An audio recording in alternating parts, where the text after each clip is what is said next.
She changed the locks while I was standing at my mother's grave. I found out when I got home that evening, still in my funeral suit, still holding the program with my mother's photo on the front.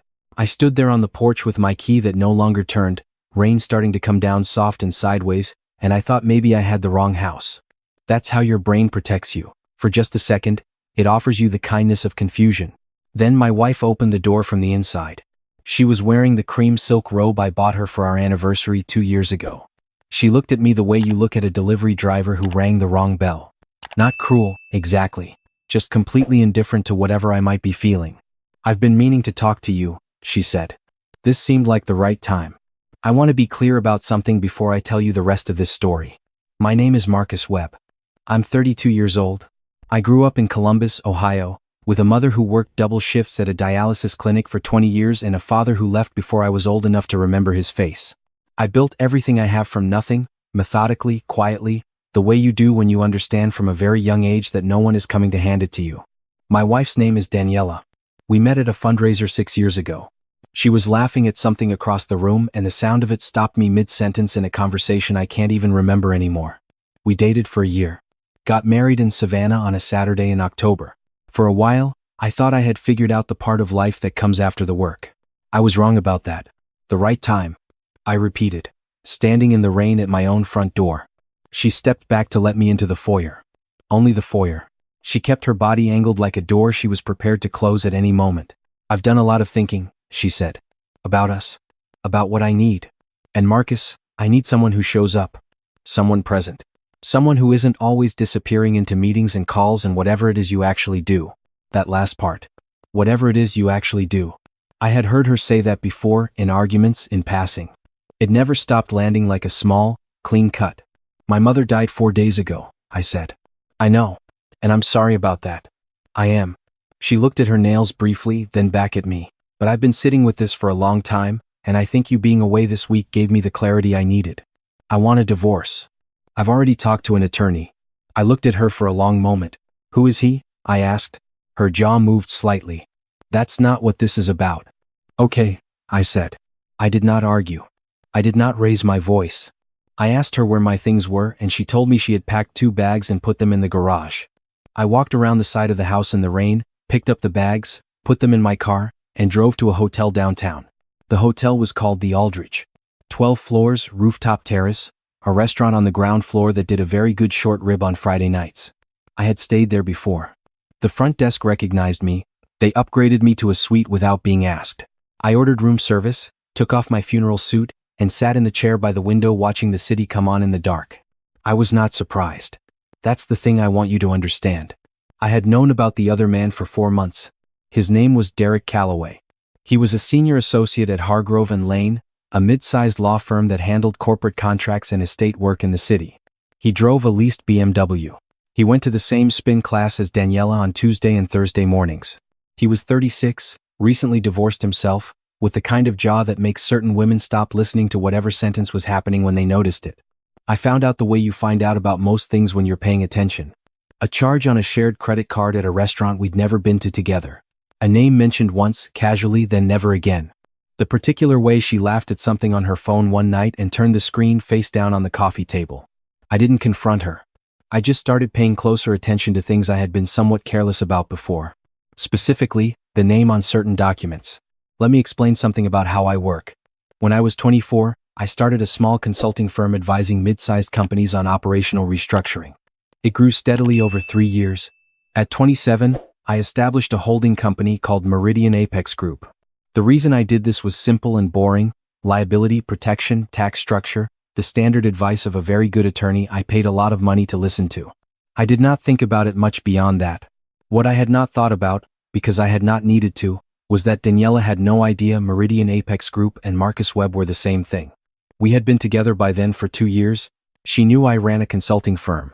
She did not ask for specifics and I did not volunteer them, partly because I find money conversations tedious and partly because I had learned early that talking about money changes how people look at you in ways that are difficult to undo. Over the next 6 years of our marriage, Meridian Apex Group grew significantly. It had equity in 4 companies, including a commercial real estate portfolio that owned 11 properties in our city. One of those properties was the building that housed Hargrove and Line, the law firm where Derek Calloway worked. Another was the house I had bought for us 3 years into our marriage, the one where she had just changed the locks. Daniela believed the house was purchased jointly in our names. She had signed closing documents. Her name was on the mortgage application. What she had not read closely, because she trusted me and because people rarely read what they sign with the care they should, was that the actual title was held by a residential subsidiary of Meridian Apex Group. Her name appeared on the loan, not the deed. This is the part where I want to be careful, because I am not telling you this to sound clever. I didn't structure things this way as a trap. I did it because my attorney told me it was the cleanest way to hold the asset long-term, and I agreed, and Daniela was given every opportunity to have her own attorney review the paperwork before closing and chose not to.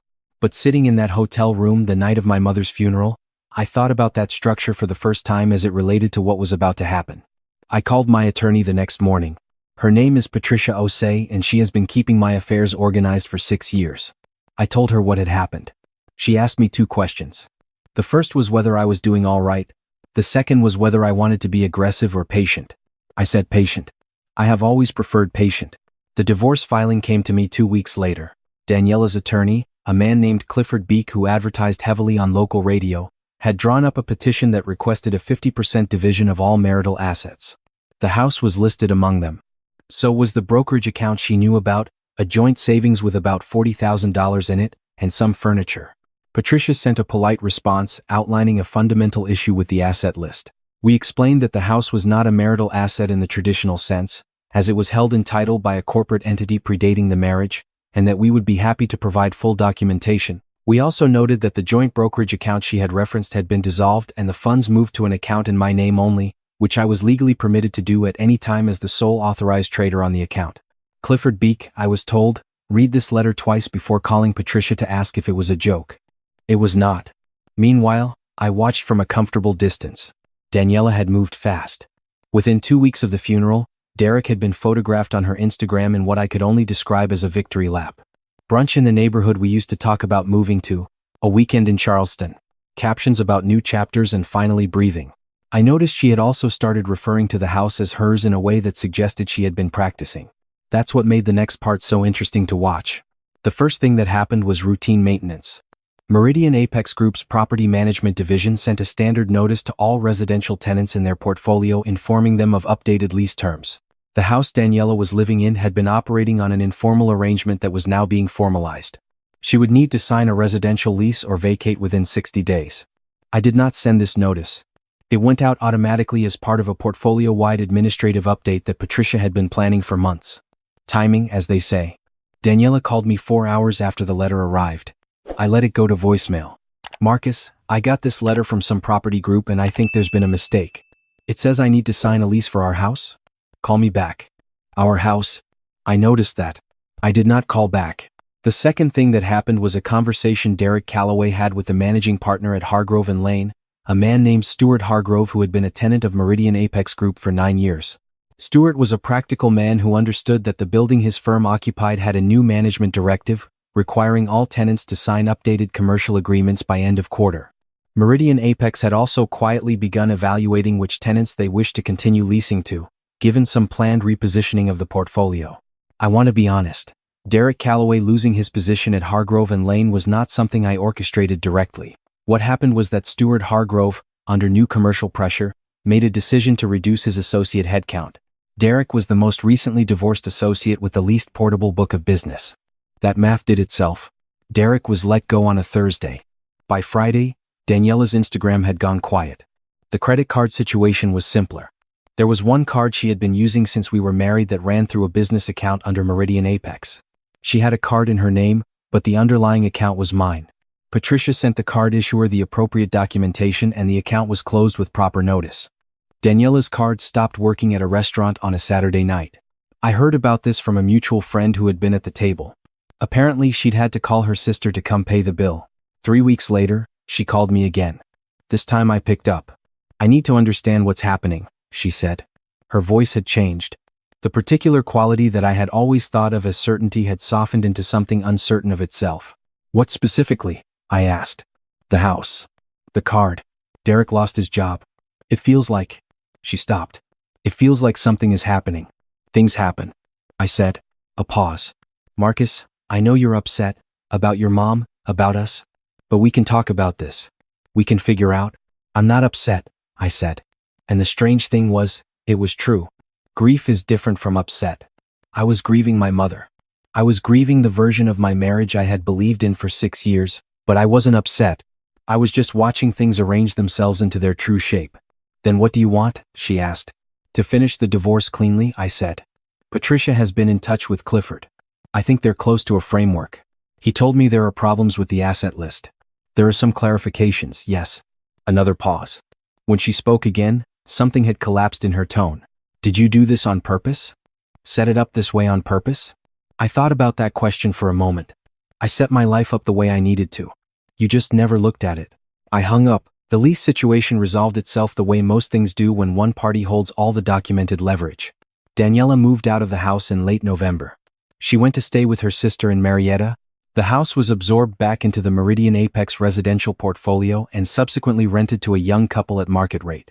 The divorce settlement, when it was finalized, awarded her the $40,000 from the joint savings account, which Patricia had agreed to as a goodwill measure, and the contents of the house that she could demonstrate were personal gifts or premarital property.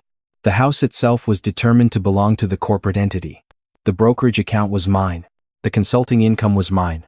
The Meridian Apex holdings, which Clifford Beek had finally begun to understand the scale of only after requesting 3 rounds of financial disclosure, were mine entirely, predating the marriage and structured in a way that made marital claim legally complicated at best. Clifford reportedly told a colleague afterward that he had never in his career seen someone so quietly wealthy and so completely invisible about it. I took that as a compliment. But here's the part I want to tell you about, because it matters more than the asset list. 6 weeks after the settlement, I flew to Atlanta for a conference. I was speaking on a panel about operational scaling for founder-led businesses. Nothing glamorous. A hotel ballroom, maybe 200 people. The kind of event where the coffee runs out by 10 a.m. Afterward, a woman in the second row came up to me. She was maybe 30, sharp-eyed, carrying a notepad and a tote bag from a university I recognized. I didn't know who you were before today, she said. I looked you up during your talk. Meridian Apex, web consulting, all of it. Why don't you have a public profile? Most founders at your level have a LinkedIn with 40,000 followers and a Substack. I thought about how to answer that. My mother used to say that the loudest person in the room is usually the least sure of themselves, I said. I never needed anyone to know what I had. I just needed to have it. She wrote that down, which I found slightly embarrassing.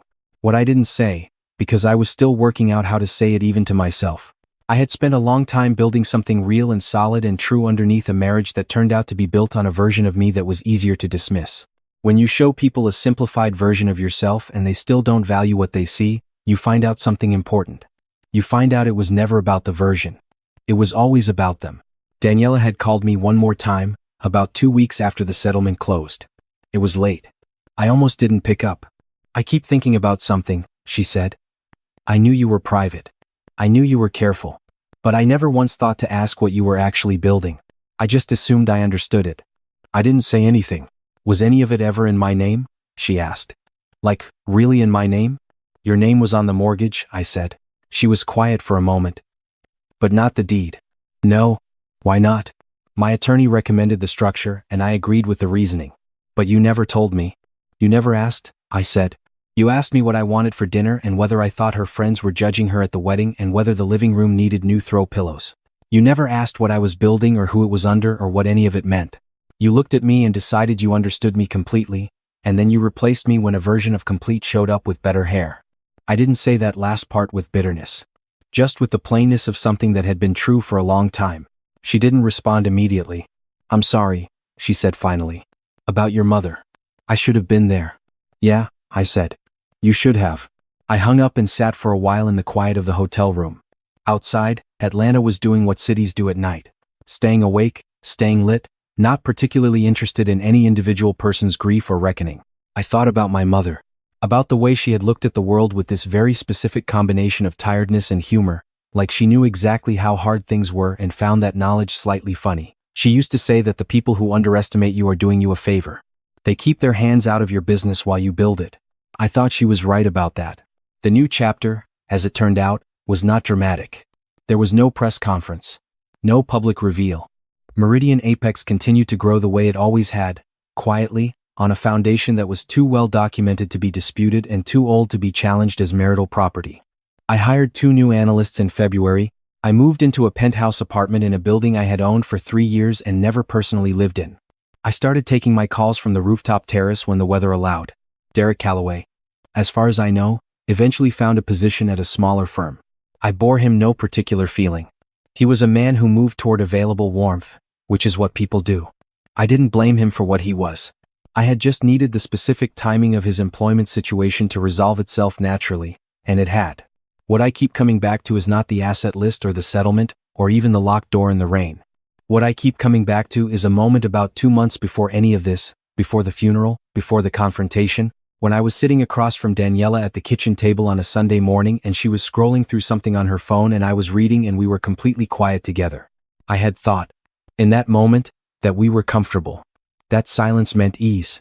I understand now that we were simply not talking. There is a difference, and I had let myself confuse it for years. The woman at the Atlanta conference emailed me a week later.